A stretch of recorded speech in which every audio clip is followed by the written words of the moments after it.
एक छोटा सा गांव था। उसी गांव में कार्तिक नाम का एक लड़का रहता था। उसे पढ़ाई में कोई दिलचस्पी नहीं थी। वह ज्यादातर जंगल में पेड़ पौधों के बारे में जानकारी जुटाने का इच्छुक था। इसके लिए वह कई घंटों जंगल अकेले ही निकल जाया करता था। उसके पिताजी को उसका जंगल घूमना पसंद नहीं था। वह उसे आवारा लड़का समझते थे। वह चाहते थे कि कार्तिक कुछ काम ढूंढ लें ताकि कुछ पैसे कमाने लगे, लेकिन उसे कहीं नौकरी नहीं मिलती। इसलिए वह उसे मजबूरी में अपनी ही किराने की दुकान में काम करने को कहते हैं। कार्तिक को दुकान में काम करने में कोई रुचि नहीं थी, लेकिन अपने पिताजी का दिल रखने के लिए उन्हीं के साथ दुकान में बैठने लगता है। कार्तिक को पतंग उड़ाने में मजा आता था, इसलिए वह खाली समय में अपने घर के पीछे पहाड़ी मैदान में पतंग उड़ाया करता था। कार्तिक की जिंदगी का कोई लक्ष्य नहीं था, इसलिए वह अपने काम में लापरवाही करता रहता था। कार्तिक के पिताजी जानते थे कि किराने की दुकान का काम कार्तिक के बस की बात नहीं, लेकिन उन्हें लग रहा था कि शायद वह काम सीख जाएगा। एक दिन कार्तिक दुकान में बैठा होता है। उसी समय एक ग्राहक आकर कार्तिक से छुट्टे पैसे मांगता है और कार्तिक बिना नोट चेक किए उसे खुला पैसे देता है और उसका नकली नोट अपने पास रख लेता है। और जब कार्तिक के पिताजी दुकान पर आते हैं तो वह नकली नोट उनके हाथ लग जाता है। और जब उन्हें सारी बात पता चलती है तो वह गुस्से से कार्तिक को दुकान से निकाल देते हैं और कहते हैं, तुम दोबारा दुकान पर मत बैठना। कार्तिक को अपने पापा की बात बुरी नहीं लगती। दरअसल उसे दुकान में बैठना बिल्कुल पसंद नहीं था और वह चाहता था कि उसके पापा उसे दुकान में न बुलाए। कार्तिक अपने घर पहुंचकर अपनी पतंग लेकर पहाड़ी के किनारे आ जाता है और वहीं वह अपनी पतंग उड़ाने लगता है। पतंग उड़ाते वक्त हवाएं तेज हो जाती हैं। कार्तिक की पतंग आसमान में लहराने लगती है।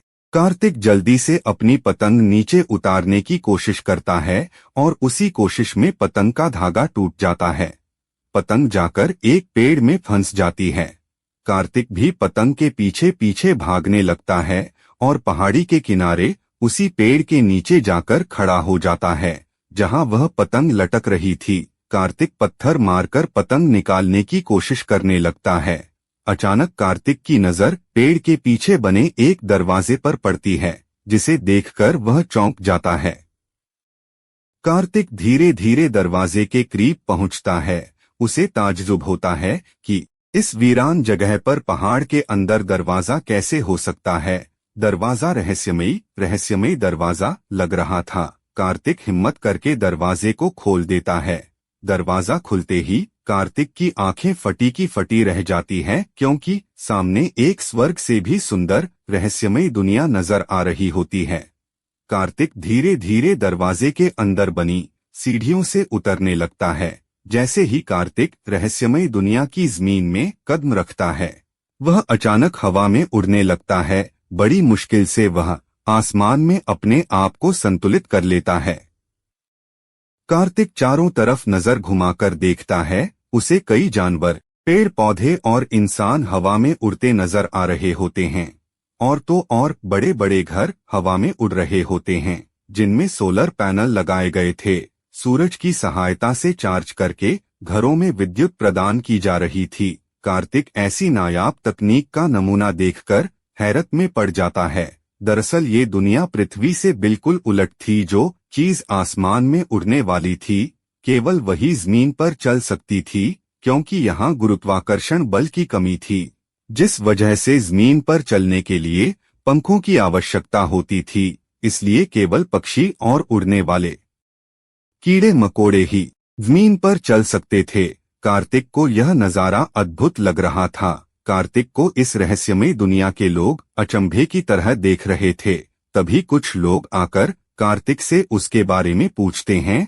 कार्तिक बड़ी मुश्किल से अपने आप को हवा में संतुलित कर पा रहा था। उसने इतना अद्भुत नजारा देखा था कि उसके मुंह से शब्द नहीं निकल रहे थे। कुछ देर तक बिना बोले ही कार्तिक हवा में उड़ता रहता है। इस दुनिया के इंसान कार्तिक को देखने के लिए चारों तरफ घूमने लगते हैं। कार्तिक के कपड़े और उनके कपड़े बिल्कुल अलग थे। इस दुनिया के इंसानों के कपड़ों में सोलर चार्जिंग पैनल लगे हुए थे, जिसकी मदद से वह अपने शरीर में लगे गैजेट्स का इस्तेमाल कर पाते थे।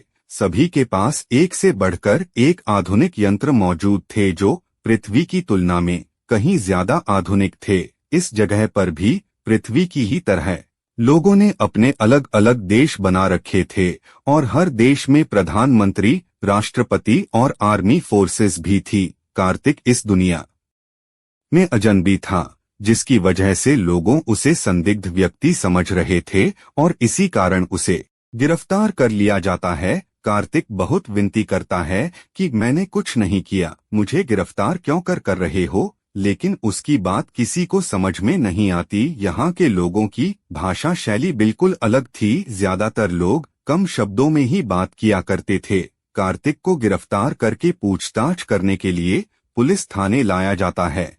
कार्तिक लोगों को अपनी बात समझा पाने में असमर्थ था, क्योंकि उसकी भाषा किसी को समझ में नहीं आ रही थी। कार्तिक की बात को समझने के लिए लैंग्वेज डिकोडर टेक्नोलॉजी का इस्तेमाल किया जाता है। स्वागत किया जाता है और प्रधानमंत्री जी के भाषण के बाद भोजन की व्यवस्था की जाती है।